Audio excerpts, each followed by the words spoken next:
সুধী দর্শক বৃন্দ, আজকে আমি পণ্ডিত জওহরলাল নেহেরু রচিত ডিসকভারি অফ ইন্ডিয়া বইয়ে পণ্ডিত নেহেরু বঙ্গদেশ লুণ্ঠন ও ইংল্যান্ডে শিল্পোন্নতির নবযুগ বিষয়ে যা লিখেছেন সেটি বলবো। মূল আলোচনায় আসার পূর্বে আমি পণ্ডিত নেহেরুর জীবনী সংক্ষেপে বলছি। পণ্ডিত নেহেরু 1889 সালে ভারতে জন্মগ্রহণ করেন। তিনি ভারতীয় স্বাধীনতা আন্দোলনের সাথে যুক্ত ছিলেন। তিনি ভারতীয় কংগ্রেসের সভাপতি ছিলেন। ভারত স্বাধীন হওয়ার পর 1947 থেকে 1964 সাল পর্যন্ত তিনি ভারতের প্রধানমন্ত্রী ছিলেন। 1964 সালে তিনি ভারতে মৃত্যুবরণ করেন। দর্শকবৃন্দ, আমি এখন পণ্ডিত জওহরলাল নেহেরু রচিত ডিসকভারি অফ ইন্ডিয়া বইয়ে পণ্ডিত নেহেরু বঙ্গদেশ লুণ্ঠন ও ইংল্যান্ডে শিল্পোন্নতির নবযুগ বিষয়ে যে লেখা লিখেছেন সেটি বলছি। সপ্তদশ শতকের প্রথম দিকে মুঘল সম্রাটের কাছ থেকে ইস্ট ইন্ডিয়া কোম্পানি বাণিজ্যের উদ্দেশ্যে সুরাটে একটি কুঠি স্থাপনের অনুমতি লাভ করে। কয়েক বছর পরে তারা দক্ষিণ ভারতে এক খণ্ড জমি কিনে মাদ্রাজ শহর পত্তন করে। 1662 অব্দে ইংল্যান্ডের রাজা দ্বিতীয় চার্লস পর্তুগালের কাছ থেকে বোম্বাই দ্বীপটি বিবাহের যৌতুক স্বরূপ লাভ করেন। তিনি কোম্পানির কাছে এই দ্বীপটি হস্তান্তরিত করেন। 1690 অব্দে কলকাতা শহর প্রতিষ্ঠিত হয়। এইভাবে সপ্তদশ শতকের শেষ দিকে ভারতের ভিন্ন ভিন্ন স্থানে ইংরেজ তার আস্তানা গাড়ে এবং সমুদ্রের উপকূলভাগে কয়েকটা ঘাঁটি বসায়। ক্রমে ক্রমে তারা দেশের প্রত্যন্ত প্রদেশে প্রবেশ করতে আরম্ভ করে। 1757 সালে পলাশী যুদ্ধের পর সর্বপ্রথম একটা বিস্তীর্ণ ভূখণ্ড তাদের আয়ত্তে আসে। কয়েক বছরের মধ্যে তারা বাংলা, বিহার ও উড়িষ্যা দখল করে বসে এবং সমগ্র পূর্ব উপকূলে সর্বেসর্বা হয়। এর প্রায় 40 বছর পরে 19বিংশ শতকের গোড়ার দিকে ইংরেজ অভিযানের আরও এক বিরাট পর্ব অনুষ্ঠিত হয়। এবার তারা একেবারে দিল্লির তোরণদ্বারে এসে হানা দেয়। তৃতীয় পর্যায়ে অনুষ্ঠিত হয় 1818 অব্দে মারাঠাদের পরাজয়ের পরে। 1849 অব্দে শিখ যুদ্ধের পর ইংরেজ ভারতবর্ষে কায়েম হয়ে বসে। তাহলেই দেখা যাচ্ছে যে ইংরেজ মাদ্রাজ শহরে আছে আজ 300 বছরেরও বেশি। বঙ্গ, বিহার ও উড়িষ্যা 187 বছর ধরে ইংরেজ শাসনের অধীনে। 145 বছর আগে দক্ষিণ ভারতে ইংরেজ তার রাজত্ব বিস্তার করেছে। আজকাল যাকে যুক্তপ্রদেশ বলে, অর্থাৎ মধ্য ও পশ্চিম ভারতে 125 বছর আগে ইংরেজ নিজেকে প্রতিষ্ঠিত করেছে। আজ আমি 1944 সালের জুন মাসে এই বই লিখছি। আজকের হিসাবে ইংরেজ পাঞ্জাব অধিকার করে 95 বছর আগে। আয়তনে ক্ষুদ্র বলে মাদ্রাজকে যদি বাদ দিই, বঙ্গ বিজয় ও পাঞ্জাব অধিকার এ দুটো কাজ সমাধা করতে ইংরেজদের লেগেছে 100 বছর। এই 100 বছরের মধ্যে ইংরেজদের রাজনীতি ও শাসন পদ্ধতির ঘন ঘন বদলেছে। এই সকল পরিবর্তন ঘটেছে মুখ্যত দুটি কারণে: স্বদেশে ইংরেজদের অবস্থার পরিবর্তন ও ভারতে ইংরেজ শাসন বিস্তার। এইসব রাজনীতিক ও শাসনতান্ত্রিক পরিবর্তনের ফলে পরপর যেসব দেশ ইংরেজ কবলিত হয়েছে সেই সব দেশের প্রতি ইংরেজদের ব্যবহার ও আচরণে একটা তারতম্য লক্ষ্য করা যায়। কারো প্রতি পক্ষপাত, কারো প্রতি বিরাগ, এর মূলে রয়েছে কালানুক্রম। এছাড়াও অপর একটা কারণও ছিল, সে হলো ভিন্ন ভিন্ন অংশের দেশীয় রাজন্যদের পারস্পরিক বৈশিষ্ট্য। দৃষ্টান্তস্বরূপ বাংলাদেশের কথা ধরা যাক। এদেশে মুসলমান জমিদার জায়গিরদাররাই ছিলেন হর্তা-কর্তা। সুতরাং ইংরেজদের প্রথম লক্ষ্য হয়েছিল বাংলার মুসলমান জমিদার ও জায়গিরদের উচ্ছেদ সাধন। অন্যদিকে পাঞ্জাবের কথা ধরা যাক, ইংরেজ মুসলমান তেমন কোনো বিদ্বেষ ছিল না, অন্তত গোড়ার দিকে। ভারতবর্ষের অনেকখানি অংশ নিয়ে মারাঠাদের সাথে ইংরেজদের সবচেয়ে দীর্ঘকাল এবং সবচেয়ে গভীর রেষারেষি হয়েছিল। যেসব প্রদেশ সবচেয়ে দীর্ঘকাল ইংরেজ অধিকারে গেছে, ঠিক সেই প্রদেশগুলি আজকে সবচেয়ে হতসর্বস্ব দরিদ্রতম।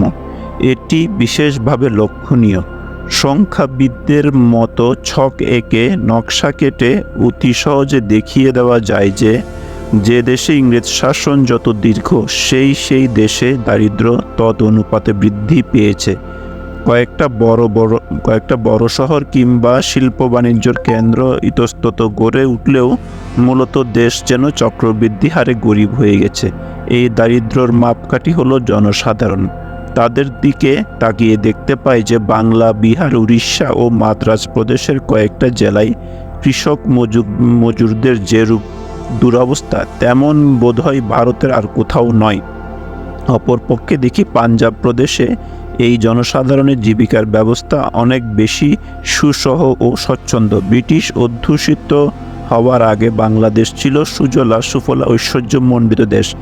এই যে এক দেশের সঙ্গে অন্য দেশের অসমতুল পার্থক্য, এর পিছনে অন্যান্য আনুষঙ্গিক কারণও নিশ্চয়ই আছে, কিন্তু একথা সর্বদা স্বীকার্য যে ঐশ্বর্যময়ী বাংলার আজকের এই শ্রীহীন অবস্থা ঘটেছে ব্রিটিশ আমলেই। দীর্ঘ 187 বছর ধরে শাসকেরা বলে এসেছেন যে তারা নিরন্তর প্রজাসাধারণের মঙ্গল চিন্তায় অধ্যবসায়ী ছিলেন। কিসে তারা স্বাবলম্বী হয়ে স্বরাজ রাষ্ট্র প্রতিষ্ঠা করতে পারে, তার জন্য কর্তা ব্যক্তিদের নাকি দুশ্চিন্তার অন্ত ছিল না। তার ফলে আজ বাংলাদেশে মনন্তর, দারিদ্র্যপীড়িত, অনাহার ক্লিষ্ট, মুমূর্ষ জনগণের হাহাকারে বাংলার আকাশ আজ মুখর হয়ে উঠেছে। বাংলাদেশে সর্বপ্রথম ব্রিটিশ শাসনের আওতায় আসে ও তার স্বরূপ উপলব্ধি করে। এই শাসনের মূলনীতি ছিল লুটতরাজ। ইংরেজ বাংলাদেশে এমন এক রাজ ব্যবস্থা প্রবর্তন করে যার উদ্দেশ্যই ছিল চাষিদের যথাসর্বস্ব অপহরণ করা। মরলেও খাজনা না দেওয়ার জো ছিল না। ভারত ইতিহাসের যুগ্ম লেখক এডওয়ার্ড টমসন ও জি.টি. গ্যারেট লিখেছেন, ইংরেজদের ঐশ্বর্য লিনসা একটা যেন রোগের মতো দাঁড়িয়ে গিয়েছিল। এই বিষয়ে তারা কোর্টেস ও পিৎজারোর আমলের স্প্যানিশদের পর্যন্ত হার মানিয়েছিল। একেবারে নিঃশেষ শোষিত না হওয়া পর্যন্ত বাংলাদেশের আর শান্তি ছিল না। ইংরেজ চরিত্রে অর্থগ্রহতার জন্যই এই যে নৈতিক অবনতি হয়েছিল, এর জন্য অনেক অংশে দায়ী ছিলেন ক্লাইভ। এই ক্লাইভকে ব্রিটিশ সাম্রাজ্যের স্থপতি হিসেবে সম্মান দেখানো হয়। আজও তার মর্মর মূর্তি ইন্ডিয়া অফিসের মুখোমুখি দাঁড়িয়ে আছে। ক্লাইভ যা করে গিয়েছে তাকে নিছক লুটতরাজ ছাড়া অন্য কোনো নাম দেওয়া চলে না। কল্পতরু অনবরত নাড়লে তারও ফলদান ক্ষমতা নিঃশেষিত হতে বাধ্য। বারংবার বাংলাদেশে দুর্ভিক্ষ মহামারীতে বিধ্বস্ত হবে, এতে আর আশ্চর্য কি? পরে এই লুণ্ঠনের নাম দেওয়া হয় বাণিজ্য, কিন্তু নাম তফাতে কি আর আসে যায়? ইতিহাস এরকম দিনে দুপুরে ডাকাতির নিদর্শন খুব কম মেলে। একথা মনে রাখতে হবে যে বাণিজ্যর নামে কিংবা অন্য কোনো অজুহাতে বা অন্য কোনো রূপ নিয়ে এই লুটতরাজ অবিচ্ছিন্নভাবে চলে বছরের পর বছর, প্রজন্মের পর প্রজন্ম ধরে। আইন কানুনের মুখোশ ধরে পত্রবেশে এলেও লুণ্ঠনকে লুণ্ঠনই বলতে হবে। শাসনের প্রথম অধ্যায়ে যে দুর্নীতি, অন্যায়, অত্যাচার ও অর্থলিনসা উদগ্রভাবে আত্মপ্রকাশ করেছিল তার তুলনা নেই। এই লুটতরাজের একটি অবিসংবাদিত ফল হল 1770 অব্দের মন্বন্তর, যার ফলে বাংলা ও বিহারের 1/3 লোক মৃত্যুমুখে পতিত হয়। কিন্তু এইসব যা কিছু ঘটেছে সবই তো ঘটেছে ইংল্যান্ডকে প্রগতির পথে এগিয়ে নেবার জন্য। ইংল্যান্ডে শিল্প উন্নতির নবযুগ ঊর্ধ্বতন করতে বাংলাদেশ যে সাহায্য করেছে, এটা তো তার পক্ষে গৌরবের কথা। এই বিষয়টা কী করে যে সংগঠিত হয়েছিল তার সম্বন্ধে আমেরিকান লেখক ব্রুক অ্যাডামস বলেছেন, ভারত থেকে লুণ্ঠিত রত্ন সম্ভার ইংল্যান্ডের মূলধন প্রভূত পরিমাণে বাড়িয়ে দেয়। তার ফলে ইংল্যান্ডের উৎসাহ ও শক্তি যে কেবল বৃদ্ধি পায় তা নয়, জড়তা কাটিয়ে সমস্ত জাতি যেন একটা নতুন গতি প্রেরণা লাভ করে।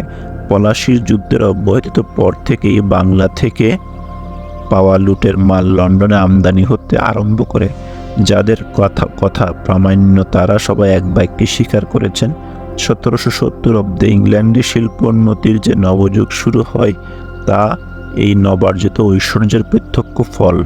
পলাশির যুদ্ধ ঘটে 1757 অব্দে। তারপর থেকে কয়েকটা বছর ইংল্যান্ডে পরিবর্তনের চাকা এত ঝটিতি ঘুরতে আরম্ভ করে যে এর তুলনা মেলা শক্ত। 1760 অব্দে বয়ন শিল্পে অভূতপূর্ব উন্নতি দেখা দিল। ইস্পাত গলানোর কাজে কাঠের স্থান অধিকার করল কয়লা। 1764 অব্দে হারগ্রিভস, 1776 অব্দে ক্রম্পটন, 1785 কার্টরাইট আবিষ্কার পরস্পরে ম্যানচেস্টারের বিরাট বস্ত্রশিল্পের গোড়াপত্তন করলেন। 1768 অব্দে ওয়াট স্টিম ইঞ্জিন কার্যকর করে তুললেন। এইসব যন্ত্র আবিষ্কারের ফলে ইংল্যান্ডের শক্তি সামর্থ্যর ধারায় একটা যেন গতিপথ খুঁজে পেল। কিন্তু এইসব আবিষ্কারের প্রগতির মূল কারণ বললে ভাবা ভুল হবে। যন্ত্রের চাকা ঘুরত না যদি এর পিছনে পুঞ্জীবিত জাতীয় শক্তির ক্রীড়া না থাকত। এই শক্তির উৎস হল মূলধন, যে অর্থ ভাণ্ডারে সঞ্চিত কেবল নয়, যা উৎপাদনের কাজে নিযুক্ত।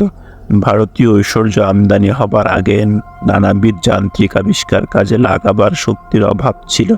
এই লুটের টাকা খাটিয়ে ইংরেজ যতখানি লাভবান হয়েছে এমন লাভ পৃথিবীর কেউ কোথাও কখনো হতে পারেনি। তার একটি প্রথম ও প্রধান কারণ হলো এই যে অন্ততপক্ষে 50 বছর শিল্পের বাজারে ইংল্যান্ডের প্রতিযোগিতা করে এমন একটি দেশও ছিল না। শুধু দর্শকবৃন্দ, আজকের ভিডিওটি এখানেই সমাপ্ত হলো। যদি আমার ভিডিওটি আপনাদের ভালো লাগে তাহলে আমার ভিডিওটিতে লাইক দিবেন এবং আমার চ্যানেলটিকে সাবস্ক্রাইব করবেন।